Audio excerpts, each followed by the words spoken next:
रायस्तार एक नाम नहीं, एक साया था। पूरे इंडिया का सबसे बड़ा माफिया।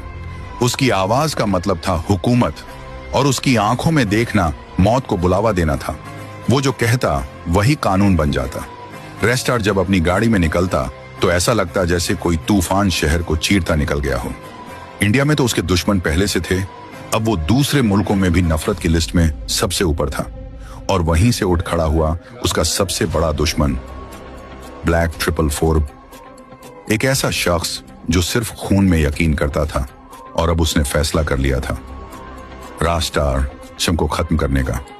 ब्लैक 444 अपनी फौज तैयार कर रहा था। देश विदेश के बड़े बड़े डॉन उसकी गैंग में शामिल हो रहे थे, लेकिन रायस्तार नर को हर हरकत की खबर थी। वो कोई आम माफिया नहीं था, वो तो आग से खेलता था। उसने अपने सबसे खास आदमी से कहा, जाओ बारूद ले आओ, बंदूकें भर लो, जंग अब दूर नहीं। इस बार जो लड़ेगा वो या तो जिंदा रहेगा या फिर लेजेंड बन के मरेगा।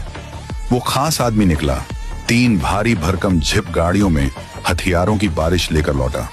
दूसरी तरफ ब्लैक 444 भी इंडिया की जमीन पर उतर चुका था। सड़कों पे सन्नाटा था, पर दिलों में आंधी। फिर आया वो दिन, वो एनब्रिज दरनाइन, जहां फैसला होना था। रायस्तार अपने साथियों के साथ पहुंचा। सामने पहले से खड़े थे ब्लैक 444 के गुंडे, और फिर जंग छिड़ गई। गोलियों की बौछार, बारूद का तूफान, हर तरफ धुआं था, चीखें, आग, और सिर्फ एक नाम, रेस्टार। जब धुआं छटा, मैदान में सिर्फ खून था और गुंडों की लाशें।